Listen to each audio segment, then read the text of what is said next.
हनुमान सभाय श्री रघुनाथ श्रीराम प्रेमे सदा डुलत होता त्याचे निहते घात कृतार्थ मी झालो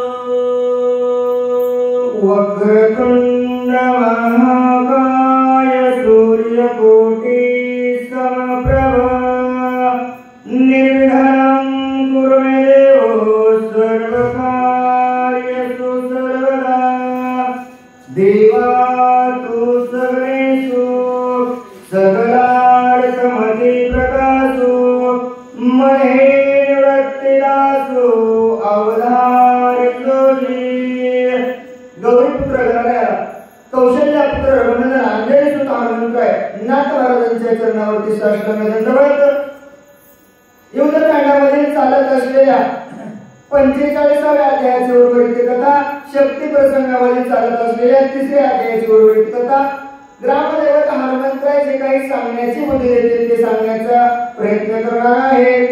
काळनेमीचं रावणाचं बोलणं चालू असताना सर्वस्व रावण काळनेमीला देण्यासाठी तयार झाला असताना काळनेमी मनामध्ये विचार करू लागला, बाबा अर्ध राज्य नाही सगळं राज्य जरी दिलं मी नाही वाचलो राज्य कोण बघेल म्हणून कपट चांगलं नाही। मग मनामध्ये विचार आला की बाबा माझा हनुमंत रामाचा निजभक्त आहे आणि मुखामध्ये सदैव त्या राम नामाचं नामस्मरण आहे।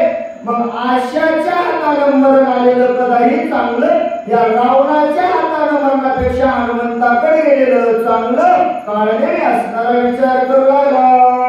ऐसे विचारोनी मने मान देत रावण वचने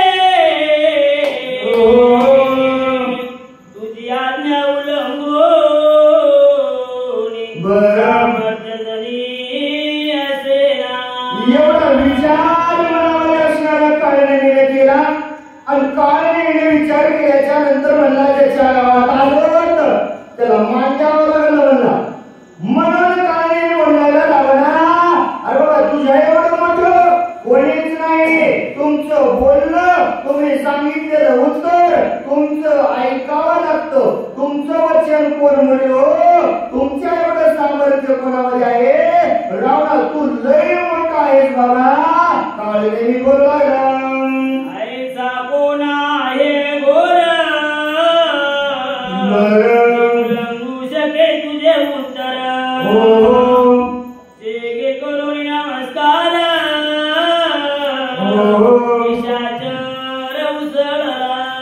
बाबा रावणा कोणाकडे एवढं सामर्थ्य म्हणला तुझं उत्तर असणारं उल्लंघन करावं तू सांगावं आणि आम्ही तुझं असणारं उल्लंघन करावं एवढं सामर्थ्य दुसऱ्याकडे नाही रे बाबा। एवढं असणारं काळनेमी त्या ठिकाणी बोलला नमस्कार रावणाला केलेला आहे आणि काळनेमी चालू लागला।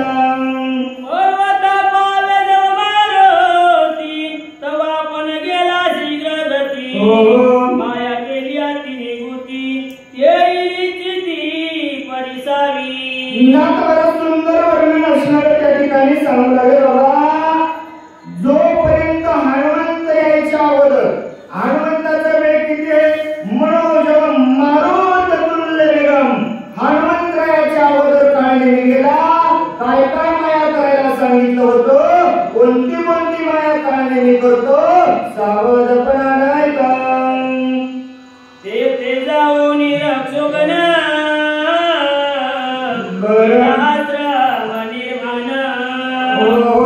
बळे जळे संपूर्ण वृक्षारोपण अतिरम्य असणारे वातावरण सुरू करण्यासाठी सुरू केलं। त्या ठिकाणी काळनेमी पोहोचला फळ मूळ वृक्ष झाडं वेली सर्वस्व लावू लागला। रात्री लावायचे सकाळी झाडं गायब कलेक्टर बघा झाडच नाही असं असणार एक एक झाड त्या ठिकाणी काळनेमी असणारा लावू लागला।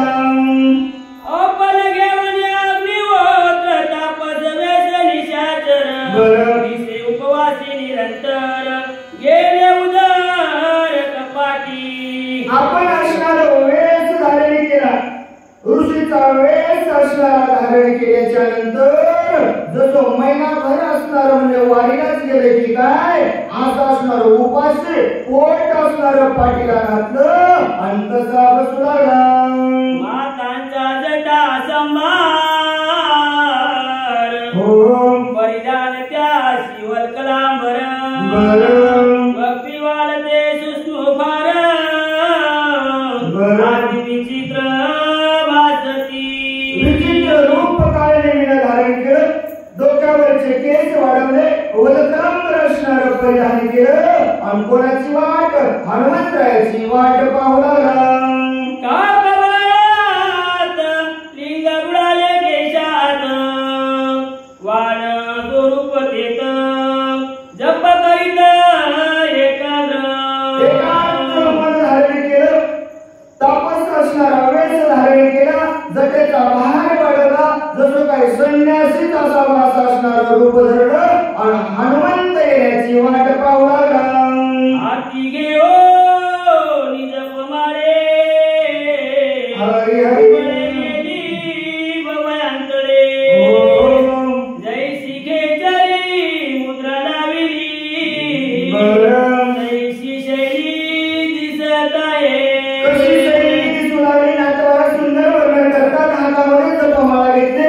तुळशीची होती का रुद्राक्षाची होती का कशाची असेल विचार मनामध्ये करा तशी असणारी माळा हातामध्ये घेतले सारखं जप चालू होता रावण म्हणाला रावणच म्हणत असेल सारखं हातामध्ये जप माळा जशी खेचरी मुद्रा लावली शांत बसले कितीही संकट आलं तरी डोळे उघडायचे नाही वाटावर साधू गेली 10-5 वर्ष झाले इथं बसले की काय अशी मुद्रा लावून हनुमंतरायाची वाट पाहू लागला घालनिया वज्रासन करुणिया एकाग्र मन वक्वत्तजनी ध्यान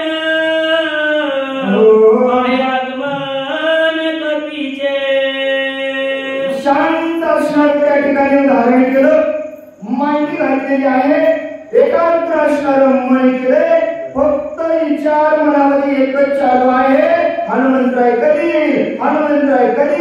एवढंच असणारा मनामध्ये विचार केला कसं चिंतन करू लागला आणि कोणतं रूप धरू लागला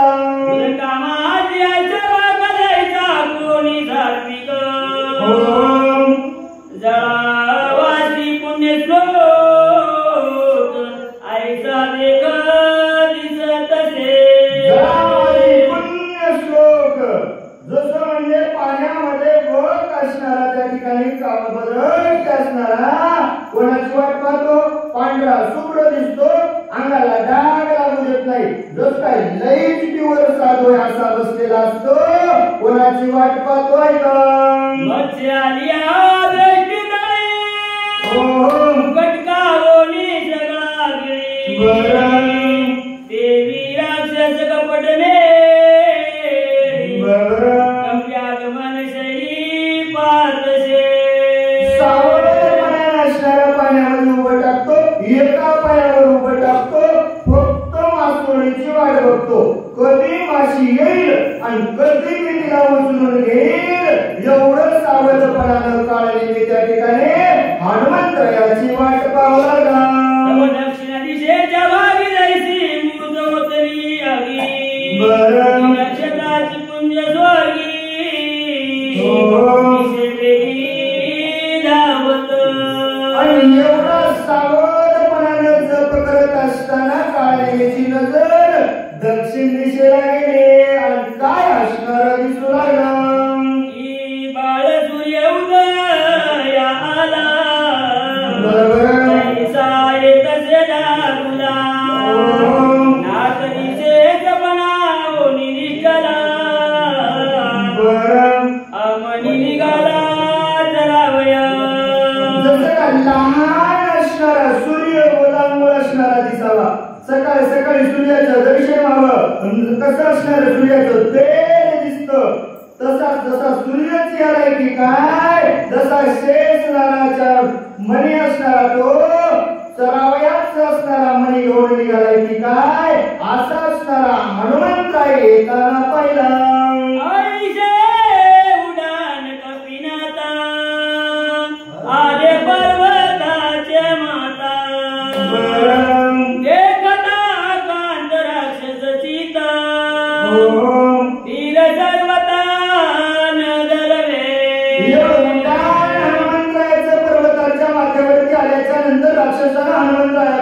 पाहिलं आणि पाहिल्याबरोबर कसं होऊ लागलं. डोळा पडली झापडे हात वळली वंगडी पडली मनाची मुरकुंडे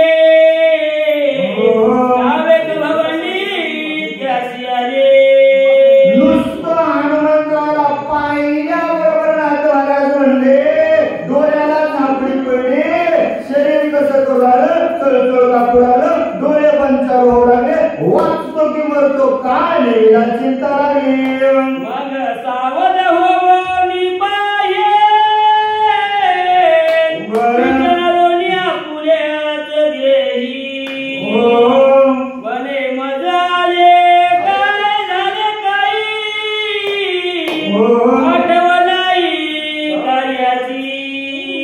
एवढं होत असताना काळेने सावध झाला आणि मग मनातल्या मनात विचारू लागला, सांगावं कोणाला, दुसरं कोणी नव्हतंच ना. मनातल्या मनात काळेने विचार केला, बाबा मला चिंता करण्याची काय गरज आहे, मला भिण्याची काय गरज आहे, मी कोणतं कार्य करायला आलो आणि हे कार्यच असणार मी काय विसरलो आहे. मनामध्ये विचार करू लागला. सकल जन्माचे निज सार मज जोडले साचार आणि मी दुचिंत पामर सोयीत विचार नाटले. स्वतःचा विचार मला त्या ठिकाणी आठवत नाही. बाबा सकळ जन्माचं सार असणारे माझा हात पिटणार आहे, कोणाच्या हनुमंतरायाच्या हाताने माझा हात उद्धार होणार आहे. मग माझं मला स्वहित कळवलं ना. तुम्हाला म्हणलं ना आपलं स्वहित आपल्याला कळालं पाहिजे. काय नेहमी असणार स्वहित विचारून त्या ठिकाणी विसरून गेला. काय नेहमी मनामध्ये विचार करू लागला, माझं स्वहित असणार माझ्या समोर आला असताना मी का विसर पडला असं चिंता वाटू लागली. या स्वामी काय साधावे येथे नाहीतर की मुक्त व्हावे कपी हस्ते ते विसरोनी निज कार्या ते मूर्छित चिते पडिलो असे. काय झालं असं मलाच कळलं म्हणला. एक तर स्वामीनं माझ्यावर कार्य सोपवलंय, माझं स्वामीचं कार्य पूर्ण करावं का हनुमंताच्या हाताने या ठिकाणी मुक्त व्हावं, माझं मलाच कळत नाही. का माझ्यावर असं संकट आलं असं विचार करू लागला. आयुष्य विचारोनी मनी स्वर्ग बैसला सरी कपीचे देखिला दुरोनी मग धावोनी तेथे आला. एवढं हनुमंतरायाकडे पाहिलं, सावध असणारा त्या ठिकाणी बसलेला. सगळं पाहिल्याच्या नंतर हनुमंतराय सुद्धा पर्वतावरती असणारे पोहोचले आणि पर्वतावर पोहोचल्याच्या नंतर हनुमंतरायाला पाहिलं, हनुमंतरायाजवळ येऊ लागले. दुरोनी देखिला तापस हरसिद्ध कपीचे मानस भरला सर्वांगी उल्हास ऋषी नमनास तेथे आला. तापसवेस माझ्या हनुमंतरायाला पाहिल्याबरोबर हनुमंतरायाला आनंद झाला. का बाबा आनंद वाटत होता. साधू संतांचा असणारा आवड असणारे हनुमंतरायाला होते. एवढं पाहिल्याबरोबर हनुमंतरायाच्या मनामध्ये वाटलं साधूचं दर्शन घ्यावं अशी इच्छा निर्माण झाली आणि हनुमंतराय चालू लागले. हनुमान श्रीराम किंकर राम रूप चराचर देखे सर्वदा साचार प्रेमा थोर श्रीरामी. प्रेम थोर असणारा माझा हनुमंतरायानं कोणाकडेही पाहिले की राम दिसायचा, सर्वस्व चांगलं दिसायचं. कारण हनुमंतराय असणारे आमचे रामाचे किंकर होते, सगळ्यांना चांगलं मानणारे होते. साधू पाहिला नाही ओळखला माझ्या हनुमंतानं, भामटा असेल काय करा साधू असेल, कारण राम नावाचे भक्त असल्यामुळं सगळ्याला आपलं मानणारे माझ्या हनुमंतराय समोर चालू लागले. जैसी जैसी अंतरव्रती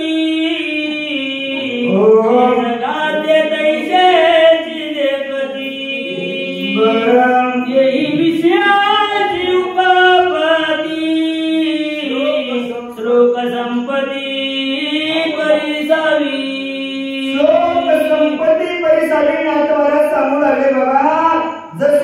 असणारी अंतर्दृष्टी असते.